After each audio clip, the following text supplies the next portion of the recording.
प्रश्न है हमारे पास, ऋण की वह राशि जो 48% प्रति वर्ष साधारण ब्याज की दर से 1,845 रुपये प्रति माह की 5 बराबर मासिक किस्तों में चुकाई जाएंगी, वो क्या है। ठीक, प्रश्न किस्त वाला है, बहुत ही बढ़िया प्रश्न है, इसको अब अच्छे से हम समझेंगे। ठीक है, तो प्रश्न में 5 बराबर किस्तों में, ठीक है, राशि चुकानी है। ठीक, और हमारे पास जो उसमें रेट आर लगेगा, जो दर लगेगी वो 48% प्रति वर्ष की दर से दे रखा है। ठीक है, लेकिन जो किस्तें हैं वो प्रति माह हैं।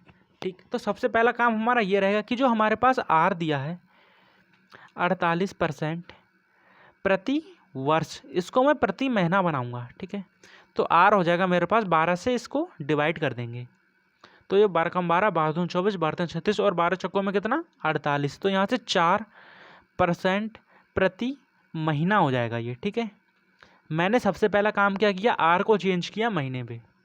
ठीक, अब हमारा ये प्रश्न बहुत ही सिंपल बन गया। कैसे, तो देखो, हम सीधे प्रति माह की किस्त ये भी ले सकते हैं। ठीक, अगर हमें ये नहीं लेना है तो हम 100 मान सकते हैं। बराबर किस्तें हैं और 5 बराबर किस्तें हैं, तो यहाँ से 5 बार हो जाएगा। ठीक है, 3 4 5।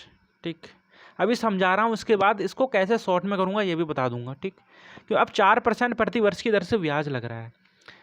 ठीक है, तो इसमें ब्याज लगेगा 4%, यहाँ से हो जाएगा 4 4 4 4। इस वाली किस्त में चारों महीने के लिए ब्याज लग गया। ठीक, अभी यहाँ से ब्याज लगेगा 4 4 4, फिर 4 4 और यहाँ से 4।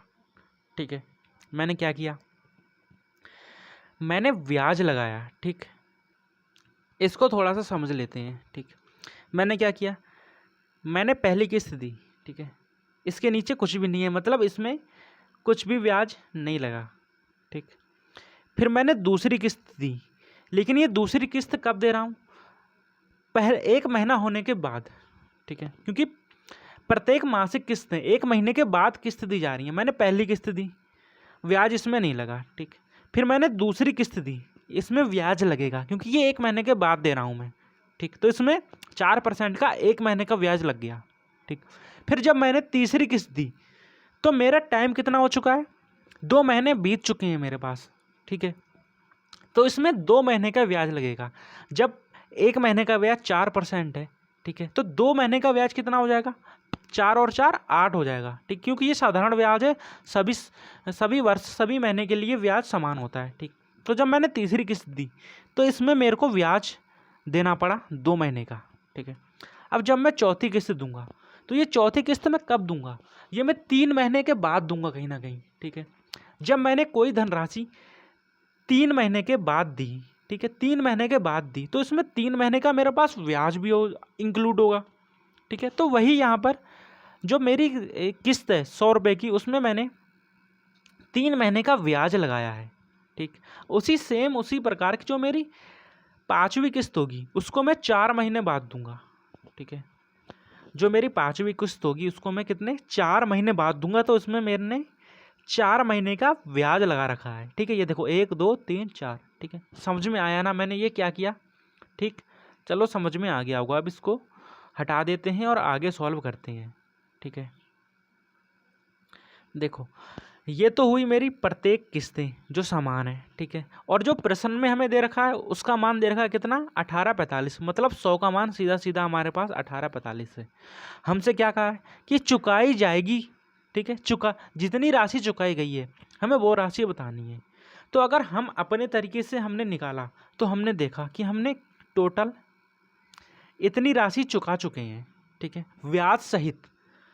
ठीक, कितनी राशि चुका चुके हैं जिसको मैंने अभी राउंड किया, तो इस सभी को प्लस कर लेंगे, हमारे पास वैल्यू आ जाएगी 1 2 3 4 5 6 7 8 9 10। यहाँ से आ जाएगा ब्याज हमारे पास 40, और ये 5 किस्तें हैं ना 540। ठीक है, मैंने क्या किया, इन सभी को प्लस कर लिया।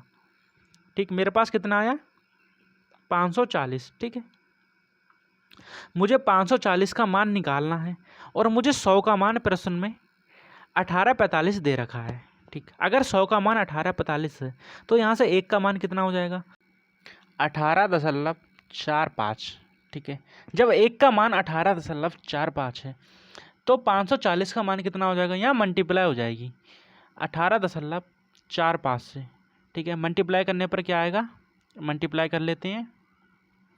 5 चौकों में 20, 2 लगा, 4 चौकों 16, 17 और 1 18, 1 लगा, 8 चौकों में 32 और 1 33, 3 लगा, 4 कम 4, 4 3 में कितना 7, ठीक है।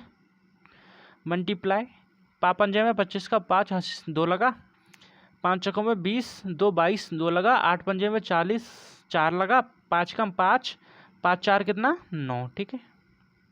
इनको प्लस कर लेंगे, वैल्यू आ जाएगी हमारे पास 0। कलर चेंज कर लेता हूँ। 8 5 कितना 13 का 3, हासिल लगा 1, 3 2 5 और 1 6, 7 2 9 और 9 और 1 ये वाला 0, ठीक है। अभी यहाँ पॉइंट है 2 स्थान में, तो पॉइंट लगा देंगे यहाँ पर। हमारा आंसर क्या हो जाएगा 9963, ऑप्शन नंबर 4 हमारा राइट और करेक्ट आंसर, ठीक है। एकदम बेसिक से समझाया, आशा करता हूँ कि आपको समझ में आया होगा, ठीक। अब जब हमें ये समझ में आ गया है तो हम इतना बड़ा काम नहीं करेंगे, ऐसे नहीं लिखेंगे, ठीक है। हमें पता है 5 बराबर किस्त हैं, तो सीधे हम यहाँ पर लिखेंगे 100, 4 प्लस करेंगे 104, फिर इसमें 8 प्लस करेंगे 108, फिर इसमें कितना प्लस करेंगे 4 और प्लस कर देंगे, कितना हो जाएगा 112, फिर कितना हो जाएगा 16, फिर कितना हो जाएगा, अगर 1 2 3 4 वैसे पास तो हो गया, अगर और भी ज़्यादा देंगे तो 4 इसमें फिर प्लस कर देंगे। हमने क्या देखा कि 4 हर बार प्लस हो रहा है, ठीक है। इसको इतना बड़ा लिखने की कोई ज़रूरत नहीं है, इसको एक लाइन में ऐसे लिखेंगे और सीधा इसको प्लस कर देंगे।